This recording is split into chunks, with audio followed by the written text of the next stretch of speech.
Well, to keep things moving, we'll get started with our sessions. I'm Vern Terrell. I'm a board member of the National Grazing Lands Coalition. I'm just newly appointed. I've been on for about 6 months now. It's a great group and a lot of good focuses, a lot of good people.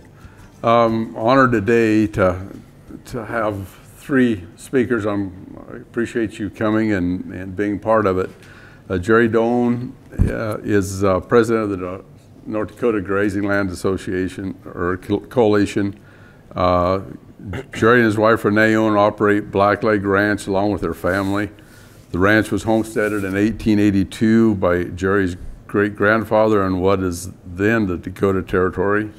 They use holistic management to operate the ranch and regenerating the natural resources and allowing wildlife to flourish, along with a lot of other things they're doing, and Jerry will tell you about a lot of these. So welcome, Jerry, and we'll give him a half an hour and we'll shut him off. Yeah, there you go.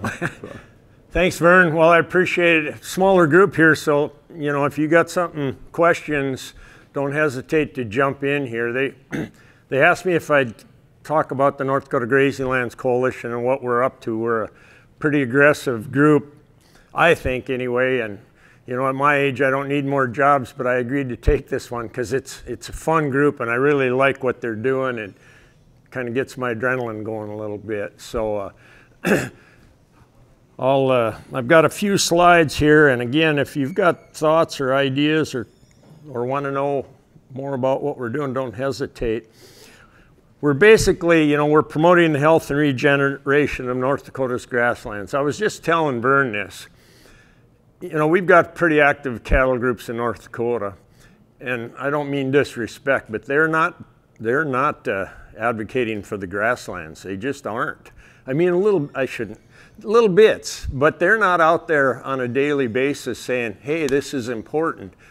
And you know, in North Dakota, we've lost 75% of the native rangeland in 200 years. There's only 25% left. And why is that? We've got a very diverse agriculture in North Dakota, and those guys are my friends, and we've got all these different crops, so I understand that. But if we believe in the beauty of the grasslands, what they can do for, you know, the whole climate issue that we heard about this morning and all that thing, maybe we should pay attention to the last 25%. And we are going through a major conversion again. And it's happening across the country, but in North Dakota, it's terrible right now. Why is that? Crop prices have improved again. And let's be honest, and I'm tired of beating around this bush on this, crop insurance has made it so those guys are really sitting in a good place. We've got a 130-acre ranch right next to us, and Dad died. Half of it went into a trust. Dad said never sell it. Well, he ain't around to tell the kids that anymore. So half of it went into the trust, and they sold the other half. And the cropland sold for $4,500 an acre. That's unheard of in North Dakota. And some doctors bought it. And you know, they're good. I met the guy. I thought he was evil, crazy, but I met him on the road one day. He's a really nice guy. And my youngest boy said, why would you break that all up? He said, I don't like cows, don't know nothing about them. And not only did he break it up, he tore all the fences down. He tore all the trees along Long Lake Creek that went through it. Well, you can't turn the air seat around the creek. I don't understand that. It's a terrible public perception issue. And then he went out and rented this cropland for $110 an acre. And it's just caused some chaos in the community, as you might expect, because everybody's cropland that's coming due.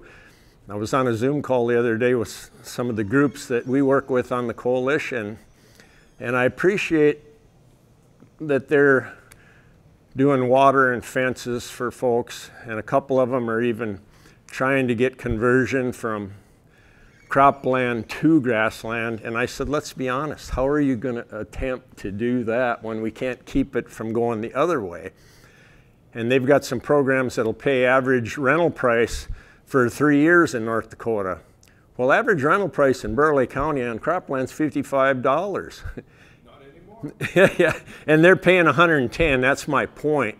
how are you gonna, your banker isn't even gonna allow you to do that if he's trying to keep you in business. And so we've got a real issue, I believe, and we better start standing up for it, because if we want grasslands and we want what livestock industry brings to this country, particularly in carbon sequestration and all that stuff, we've got a good message to tell. And that's why I'm involved in the North Dakota Grazing Lands Coalition. It's those issues that are so important, and we better pay attention. So let's see if I can. In North Dakota, the Grazing Coalition was started in 1996. It's, you know, like 25 years old. It's not that old by comparison to a lot of groups. But the early guys that started, and I wasn't there at the very beginning, some of my great friends are, and they were an independent bunch like most of us ranchers are, but they wouldn't partner with a lot of these groups like Fish and Wildlife or Audubon or Pheasants Forever. They just wouldn't. They were their own group. We're going to go out there and do what we want to do, build the grasslands, regenerate agriculture, and not do that sort of thing. Well, the group that's kind of come in behind them has said, we're not strong enough. We're too small. We better build some alliances and partnerships. Now, knowing that, we know we'll get crossways once in a while, and we've had a couple of those issues. And we're not bashful. And that's a good thing, because we built this alliance with some of these groups, you know, say Audubon or Pheasants Forever or whatever. When they step out, and they've gotten a little wacky here in the last year or so, there's been a few little issues. And we've jumped in, and we just pointed it out to them, hey, you're kind of off on left field here. And so we're having an impact on that. I'm not saying we can change everything they do, but by God, we can sure make a difference. And we are stronger together, and I think 99% of the time we're on the same page. And so when we go into an issue at the legislature or in Washington, we're a lot stronger if they're standing behind us. And so we've partnered with Fish and Wildlife, Pheasants Forever, Audubon, Nature Conservancy, Ducks Unlimited, the North Dakota Game and Fish Department, all the way down the list. And the way we're funded now is they're behind us in funding, because we're all grant funded. And we've done some NIFWIF grants. If you're familiar with those, it's Fish and Wildlife. We did one, and it was a big deal for us, and we're applying for the second one. We probably can't, I think we'll get this one, but then we may have to wean ourselves and look at other areas. We're also doing 319 grants with it's the Department of Health, but now they got a fancier name, environmental something or another in North Dakota. I can't think of the second word, but quality, yeah. Keith, thanks, environmental quality. And they've been really good to us. And so we've been able to do funding. The thing we're seeing now is we're getting corporate groups coming forward. Now we got to be careful with these. You know, they love this sustainability term, which I don't like, because why would I sustain something that's degraded? I like the term regenerative always. But I do think we can partner with some of them, and I'll talk a little bit about some of that as we move forward here. Let's see if I'm doing. Okay, a big part, and I don't know if every grazing coalition, I know we're different some than South Dakota on this, but we have a group of mentors, and it's producers, and we have 30 plus of them. I'm one, but we've got all across the state, and it's guys like me that believe in regenerative agriculture, and we become a mentor. And then if you've got issues, or maybe you've never done any of this stuff, and you're just saying, hey, how do I start? What can I do? You know, we have a list of us. Call us up. We'll sit down with you. We'll talk to you on the phone. We'll send you, you know, where there's help and incentives and all that sort of stuff. So it's really been helpful to move the needle forward in North Dakota on this. And the one thing we do that's maybe different than some grazing coalitions is our mentors actually can turn in some time, and we make them donate half of their time to the coalition, but the other half they can get paid for. And it offers an incentive, so if you're running around the country, you know, every time you leave your ranch, you know this well, Vern, just like you here today. There's something at home not getting done because you're here, and that's great. And we all want to do those things, but we also, so we find that our mentors, we've got about 1,500 mentor hours in a little over the last year. So lots of stuff happening. We're out there at least and talking to folks, trying to make a difference. So I think that's been a huge deal. And we're constantly looking for new mentors that have shown some positive things. And, you know, we're not all experts at everything. So on our website, if you go to our website, it lists some things. Some are better at fencing or this or that. One of my things is winter grazing, because we try to winter graze our cover crops. You know, the biggest cost for cattlemen in the northern plains is these winter feed costs. And so when we got into cover crops, it's 3 goals. Let's see if we can reduce those winter feed costs. Let's see if we can bring soil health back to, you know, depleted soil. And then can we propagate the wildlife? And on our place, we've been able to do all 3 of those things. And so I love talking about that and telling people how we did it and trying to, again, move that needle forward.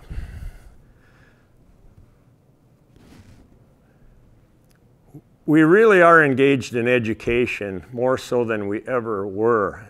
And we're really, you know, we just wrote a 5-year strategic plan, and we're really trying to move that needle on education. We contracted with a PhD gal that worked for ARS. She spent her life in carbon and the whole grassland carbon issue. And she just happens to live, and I didn't even know it, but she kind of retired from that, doing some consulting, and she lives a few miles down the road south of Bismarck. And so we hooked up with her. Her name's Dr. Becky Phillips, if any of you ever happen to cross tracks. And she's doing some educational things.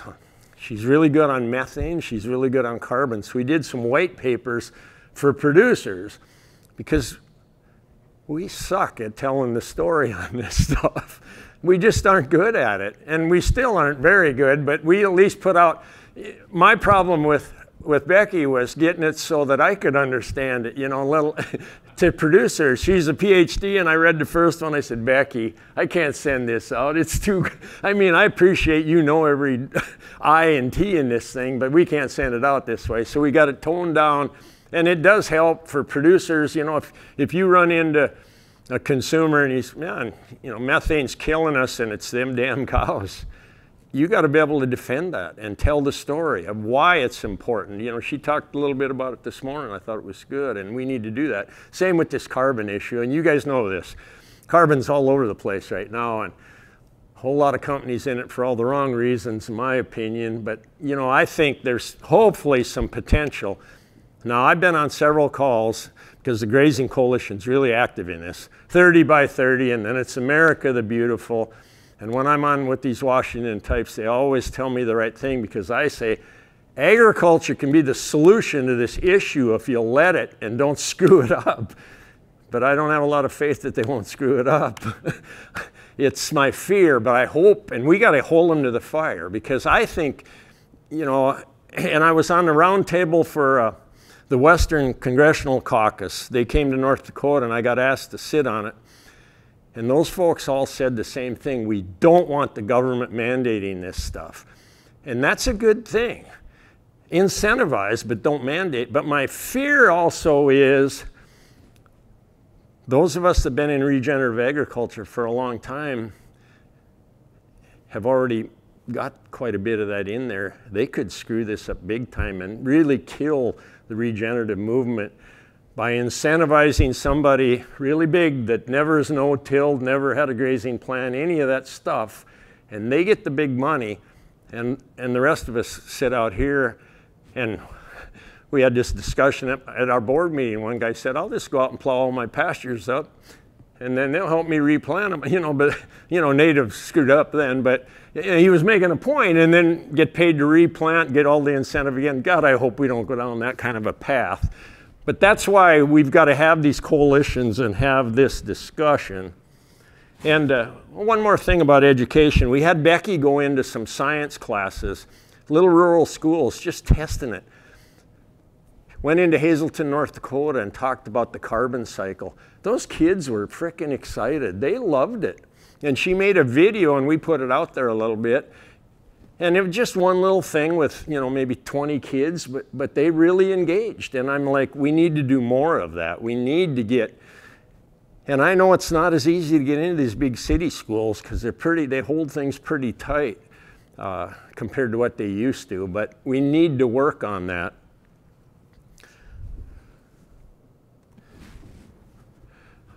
I'm going to flash through some things that we're doing at the coalition. Last year, you know, the COVID deal screwing everything up, although we did our big annual meeting in Medora, North Dakota, we kind of bucked the trend and we had a heck of a turnout and a whole bunch of young people. And it was one of the better meetings we had right in the middle of COVID. And young kids were coming and challenging me. And I loved that part, you know, that's what we're about. So, but then we did do this Munch on This series that we called it, and we put out, it was a Zoom call deal. And sometimes maybe you'd only get 20 or 30, but sometimes you get 50 or 60, and it was starting to get people engaged on all this. And I don't know if you can see this very well, but we had, if you know Josh and Tara Dukart, they're big holistic trainers, and they did one session. We had a partner panel with some of the folks I talked about, Fish and Wildlife and Ducks Unlimited and that sort of thing. We did Sleeping with the Boss, living, loving, and working with your partner. You know, that's these family issues, and we'll talk about that a bit this afternoon. I'm on a talk that I've got 3 boys back in the ranch, and I just try to keep them from killing each other, so that's my job. We had an ag lender panel that really was pretty darn good and talking about how could they fit into that.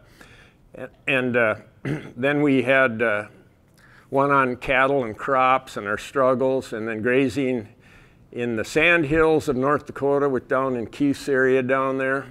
And then don't get caught on the fence, strategies that may work for you, and what grassland managers want to know about carbon and methane. Again, we had Dr. Phillips in on that. Again, it got the conversation going, and a lot of folks were talking about this, and that was good. This is just, we do a annual summer tour, and it was really a pretty good tour this year, I thought. And then we did a rangeland training at our place, and that was in conjunction, we got a grant from the National Grazing Lands Coalition to do this. And it was NRCS came out and did this training. I think we could have made it better. We had our mentors there, and I said this going in, we wanted our, you know, NRCS does things a little different. They get off on these ecological scorings and things, and that's fine and good. I learned a lot of how they do it. But what we wanted and what didn't work as good as I had hoped, and they know it now, and I think if they do more of them, they'll get better at that. It was to have the mentors there to have a discussion then. How do we work those? What you've just said about ecological ratings, how does that work with us guys that are just trying to put this on the ground and make it work? And one of the issues we had was they on a site on my place, they loved everything, but it's got invasion of bluegrass, which is all over North Dakota. But they really didn't have an answer for what we do with it, so I'm not sure why we're knocking it down then if we can't really fix that. You know, fire's not working very good on it. We've hammered it a couple of times early spring and had some success. But anyway, it was educational for all of us, and I think we got to work together better, and so I enjoyed it. The Leopold Tour, we're the ones that brought the Leopold Award to North Dakota. That's a big deal. We've got to get more folks to apply. It's people are too dang, nobody likes to brag, I guess, and we're all that way, and so we've got to get them to do more of that. And then our winter conference there, you can see Gabe Brown doesn't live that far from me, and we hadn't had Gabe back to talk for a long, long time, and so we had him last year, and he, in pure Gabe style, he challenged them, said some things some didn't like, but I said that's what we got Gabe in here for, challenge you. So you don't have to agree with them, but it gets you thinking, and that's a good thing. This Gene Govin's place, we did a tour. We also at that place then worked with Audubon and did a bird tour. And we brought in a whole bunch of teacher folks. And they got to talk about birds and all the neatness of all that, but then some of us ranchers were there and then told them the importance of grassland. And those teachers were impressed. And they went out of there, and I think will make a little difference when they start talking. Some of them were from the University of North Dakota, which they're not very connected to ag there, and that's important, and we better be doing that sort of thing. This is our barn on our ranch. We've got a facility there that my boys built. If you come to my talk this afternoon, you'll get to hear more about this. But this is, we did an Alan Savory workshop at our place. My place, and then Kenny Miller, who we just lost in a tragic farm accident here this early summer, and it really put a hole in our grazing coalition. And anyway, Alan, in pure Alan Savory style, Alan Savory's who I took my holistic training from, but we're on the way out. We did it in the classroom, and then we went out to the pasture, and he's riding with me, and he says on the way out, "Jerry, we're here to learn, aren't we?" And I said, "You sure are, sir." And he said, "Well, good." We got out of the pickup, and you got all these people there, and he looked around, and he said, "Folks, this is pathetic." And I'm like, holy crap, that wasn't what I expected. And then he qualified it. He said, "You know, Jerry's come a long way, but he could go a lot further." And I didn't disagree with that at all. And then the next day, in my good friend Kenny Miller's place, who we lost, same thing happened, and we got out to the rangeland, and he did the same exact thing. He said, "This is pathetic." I'm in the back of the group going, "Yay!" There's two of us now, so got to have some fun with this stuff. There's Alan Savory. We're out there in the pasture, and I'm bragging about his book there a little bit. And this was really cool, and this is a huge deal in North Dakota. Starion Bank, which has several banks in North Dakota, and they go into a few other states. They came to me and they said, agriculture's struggling, particularly on the livestock side, and what can we do? And so we set up a 3-day holistic management, regenerative ag training for all their staff and all their loan officers. And they had to stay on our place for 3 days.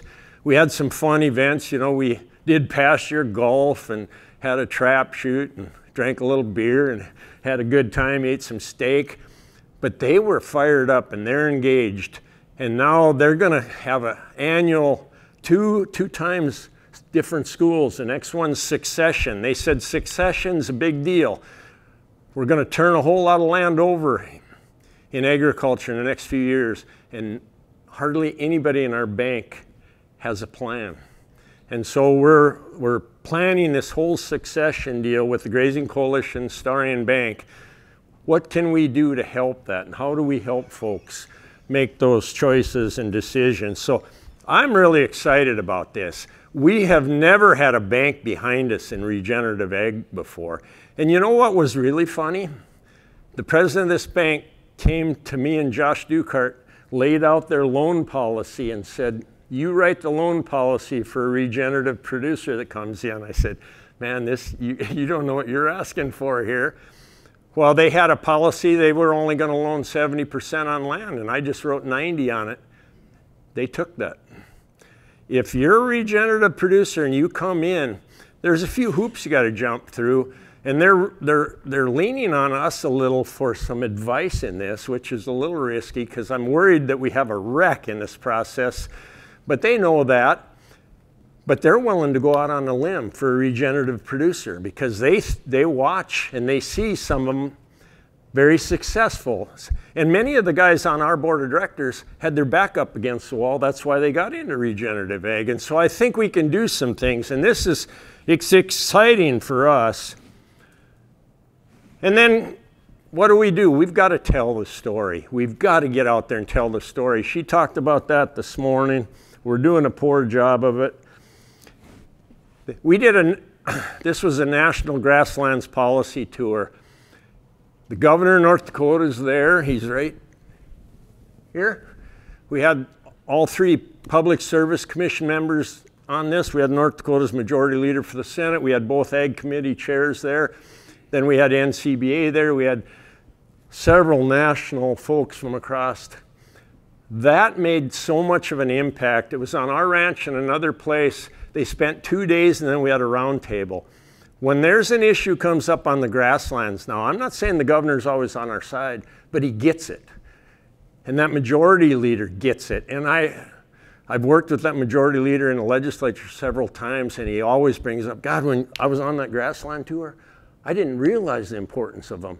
I didn't know some of these things. And so those kinds of things can really make a difference. You know, little building blocks. How are we doing on time, Bert? 5 more minutes? Okay. And there's the governor again, and 2 of my boys there, and we had a lot of fun with them. We made an impact. Here's one of the we had a round table up in front of this group after the tour, and lots of questions, lots of good things. This was a round table. This is Sonny Perdue, the former Secretary of Ag. Again, I got asked as the Grazing Coalition to sit on this round table, and what was unique to me and interesting, they went around, and this was all these ag groups.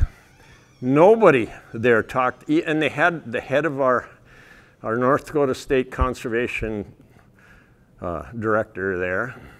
Nobody, and I'm not trying to pat me on the back, nobody there except me talked about conservation, not even her.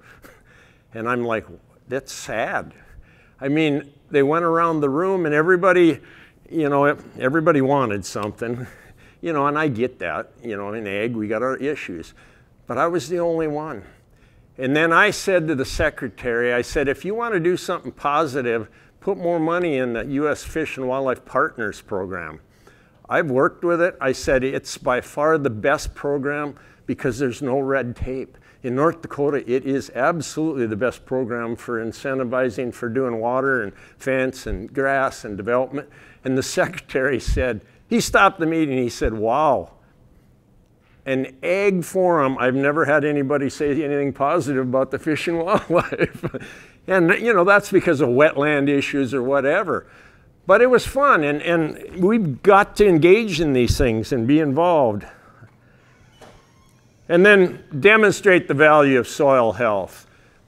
We're involved in lots of tours, lots of things. It's trying to move that needle about soil health and how do we change this narrative. We get a lot of folks at our place, and I can tell you the perception of agriculture is terrible. When you get folks from the city coming in, they think we ruin the streams and water. They think we're polluting the atmosphere. They think we beat our animals. And we have got to tell them this positive image. When you're in regenerative agriculture, we're doing the right things. You may think there's all this stuff going on, but we can be the solution. And then as I'm winding this down, Vern, so you don't have to get up with your hook or anything here, so let's advocate for this diverse biological grassland. It's so important, and we have got to tell that message. And that's what the North Dakota Grazing Lands Coalition is all about. It's trying to move that needle. I mean, we're a small group, but we have, we went and found a group in North Dakota. It's the Clearwater Communications that handles administrative work for some of the ag groups. And so we contracted with them, and that lets a lot off of my back. You've got that support there. And then we've also, in our grant, we've hired Trish Faring is full-time staff that can go out to, if Vern's looking to do something on a grazing system, not only can our mentors be involved, but we've got staff now to do that as well. So it's been great to be here, guys. And if you got any quick questions, I'd sure entertain them before Vern turns it over to the next speaker. Anything? Got a couple minutes, so that'd be fine. Yeah, I just, here recently, me and another student at the King Ranch Institute were charged with looking into cost share programs. Sure. For the government and other ways. And one of the deals we looked at with the U.S. Fish and Wildlife was actually pretty impressive. Yeah. But we were looking at for the Panhandle and the Rolling Plains of Texas. Sure. Area, you know. But you say you work with U.S. Fish and Wildlife. Yeah. Was that like through your ranch, or Right. No, well, we've worked, you know, through the coalition, but through my ranch, we've done a lot with them. And it's the partners program. It's the partner side, you know, and I don't know what they're like in Texas, but how I got to know them, I was speaking in South Dakota, and I didn't even know about them. And a guy got up and gave this speech about the partners program, and I caught him, and I said, "You have that in North Dakota? What is it, a secret?" And he said, "Yeah." And I got back and I called them up, and they came out, sat down, and you know, and I'm not trying to run down NRCS here, but I've been involved in a lot of them programs, and the red tape is getting about that thick. Partners, there is none. If they like what you're doing and they believe in you and you're taking this and moving that needle, there is no red tape, and they're going with you. And it's just so doggone fun to see that in a breath of fresh air. So I'd encourage you to find out whoever your coordinator is in Texas and look that up. So. Did you have a conservation plan before you went to them, or did they help you? Well, and they'll help you with that stuff. I mean, we did. We were pretty far down the road in this stuff, but you know, and I'm sure, I'm not familiar with Texas Grazing Coalition, but reach out to them as well. I'm sure they can direct you a bit and help you. So I know you're on a time frame here, so I don't want to. Jerry will be around. So. Yeah, I'll be around.